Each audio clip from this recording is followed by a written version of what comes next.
LearningMeasure.tv, a science and engineering podcast with emphasis on measurement, brought to you by David Archer and LearningMeasure.com. Episode 46, Thermodynamic Temperature. Hello, I'm David Archer, owner of LearningMeasure.com and LearningMeasure.tv. LearningMeasure.com is a training and consulting website with emphasis on measurement, test, and metrology. It is a subscription-based site with access to all the courses for $5 a month or $60 a year. Now, if you want to try us out first, you can register as a student, and then roughly 10% of the courses in the course catalog are free so that you can try it out. Okay, I'd like to announce the addition of a new course to the catalog, Measurement 275, Introduction to Hardness Measurement. Hopefully we'll have a few more courses on hardness measurement in the future. Okay, last time we talked a little bit about temperature, and we're going to talk a little bit about temperature this time too. In particular, we're going to talk a little bit more about this thing we called a constant volume gas thermometer.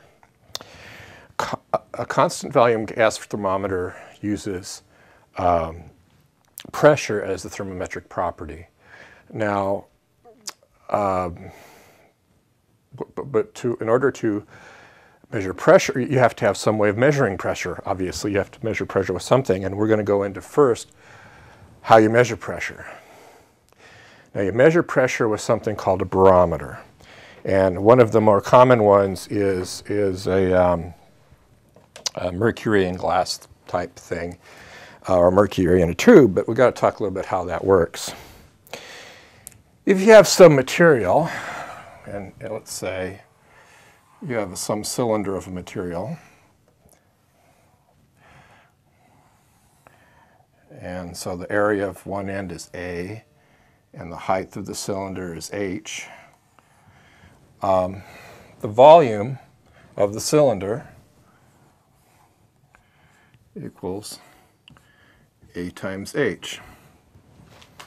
Now, this material, let's say it was mercury or some such thing, it's going to have a certain mass M. Okay? So, the density of this material, how much mass per unit volume, is going to be, the rho, symbol normally used for density, is going to be massed over the volume, in this case AH. So, and what is pressure? Well, pressure is the force per unit area. So if you have some area times the pressure, the force is equal to the area times the pressure. Now, if you have a column of mercury, say in some tube, cylinder tube, and then you have some sort of thing like that, and you have some area here. Okay. At some point, let's say the level of the fluid is here, with no pressure in a vacuum. That's the two levels be the same. But if there's some pressure here, there's some force, pressure that way. So there's going to be a force. It's going to be the pressure times the area. Now over in this tube, there's going to be a little bit of fluid that's going to have a volume, again, of AH. So the mass of this little chunk of fluid in this tube, it's going to be the density times the volume, which is AH. Okay. So the force from the force of gravity on that little cylinder there is going to be mass times g, mass times gravity, which is equal to rho a h g. So it's the density times the area times the height times the gravity is the force down. Well, in equilibrium, the force down from the pressure is going to be equal to this force down from the weight of this extra liquid here. So those two must be equal. Pressure times the area must equal to the density times the area times the height times g. The areas cancel, and you get the pressure equals the density times the height times the gravitational constant. So now you have a device that can measure pressure in the atmosphere, and all you have to do is measure this height, because the density of, let's say, mercury is fixed and gravitational constants is fixed at a specific location. So this is how you can measure pressure. This is what's called a barometer. So now you have a way to measure pressure. Remember, pressure equals rho h g.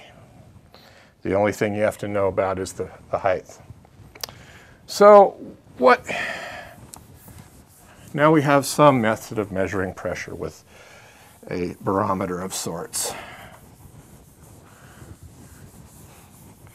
So the next question is, what is this constant volume gas thermometer thing? Well, you can imagine you have some sort of container filled with a gas. And let's say you have, you connect one of these barometer things to it.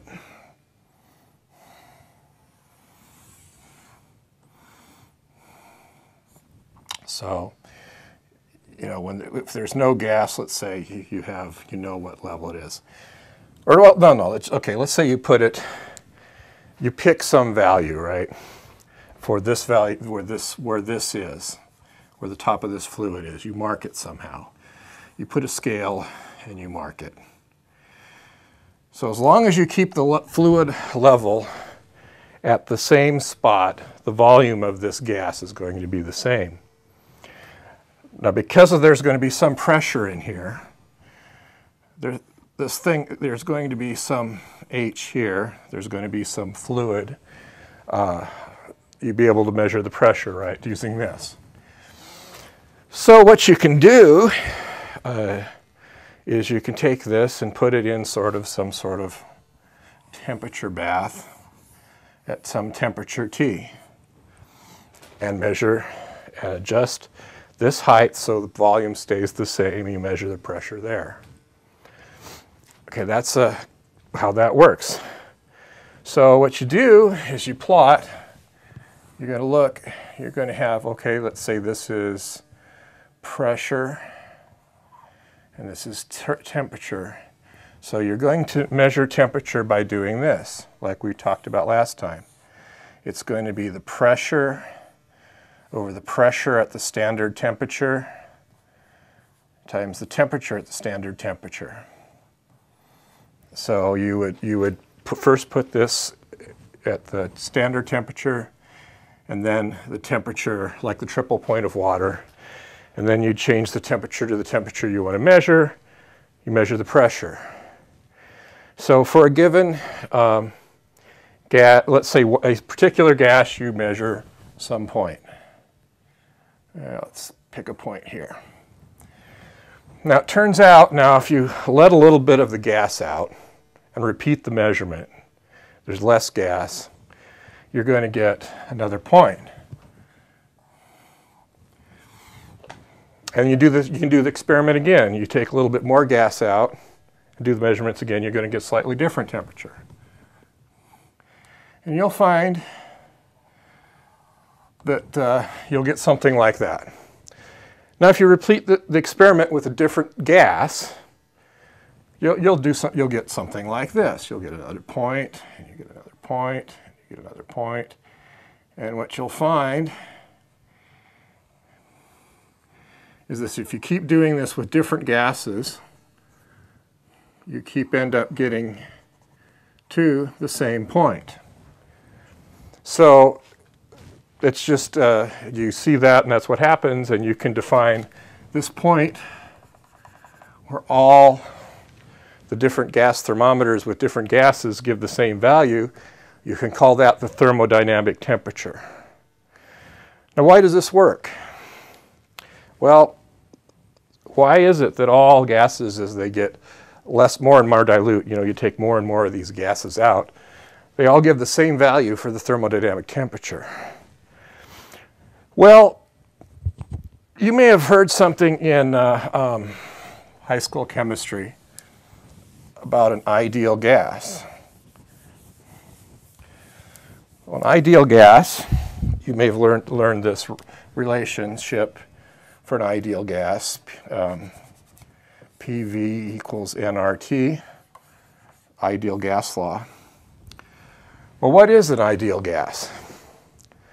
An ideal gas is a gas that doesn't interact with itself, basically.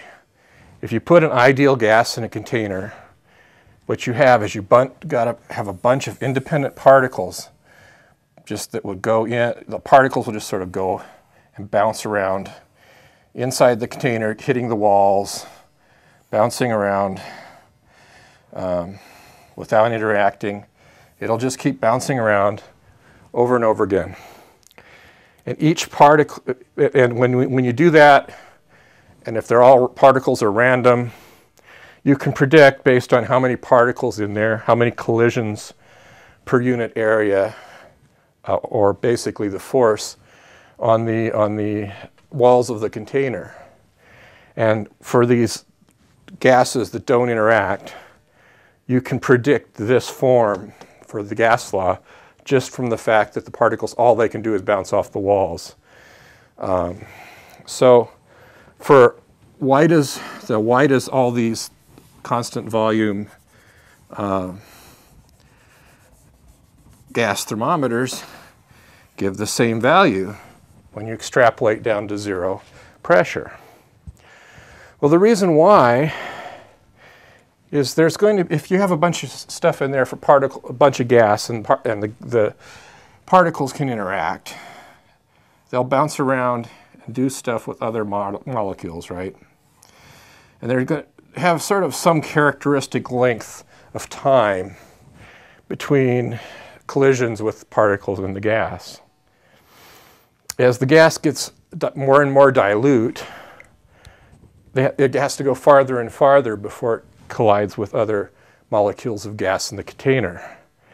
At some point, if it gets dilute enough, the probability that it's going to hit another atom before it hits the walls of the container gets very low.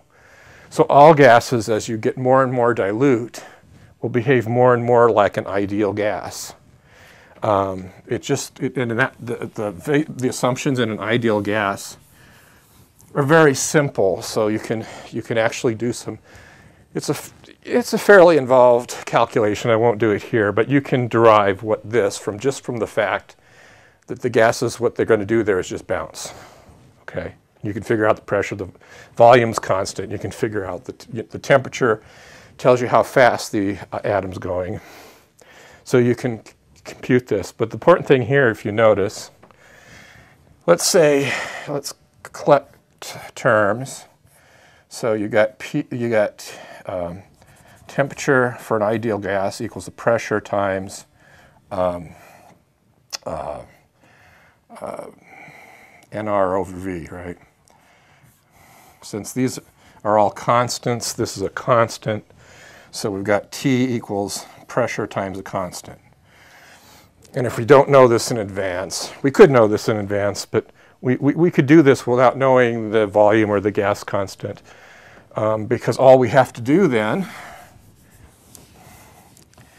is you take the temperature divided by the standard temperature is going to equal this PC over P standard C. The C's cancel, and we end up with what we talked about before. P T equals P over P standard times T standard. And we have a calibrated thermometer. So by using these constant volume cast thermometers and using the expression we talked before about how you convert a thermometric property into a temperature, we have this nice little law, and we have thermodynamic temperature that is uniquely defined. Of course, there are other ways you can measure temperature, and we'll talk about that a little bit in probably future episodes. Right now, that's about all I wanted to talk about in this episode. I do want to say that next week I'll be going to the Measurement Science Conference. Hopefully I'll see some of you there. I don't know if I'm going to get this podcast out before the Measurement Science Conference. I'm going to try. Also, we're going to start doing a little something different, I think. It takes me a while to put together some of these longer ones, as you probably can tell, these podcasts. What I'm going to do is I'm going to keep doing this podcast, but I'm going to start doing some smaller ones that are less than 10 minutes long for each of the areas of my website. There will be a student podcast, there'll be an employer podcast, educator podcast, and a consultant podcast, all of less than 10 minutes, where I just talk about what I'm doing in those areas of the website. I also will probably be doing one more short episode on another podcast type thing I have short news-related things less than 10 minutes. Why less than 10 minutes? Because I'm going to post those things on YouTube and keep the longer ones on my own website. I don't know if this is going to work or not. I'm going to give it a try. But hopefully we'll be giving out more information about what we're doing on the site in those other podcasts. As always, if you have any suggestions on a topic you'd like us to cover, send us an email at suggestions@learningmeasure.tv. If you have any questions, send us an email at questions@learningmeasure.tv. And if you want to be on the podcast, see me at the MSC or send me an email at vendors@learningmeasure.tv. And you can also follow us on Twitter, on twitter.com/learningmeasure. That's it for this time. We'll see you hopefully at the MSC. Bye.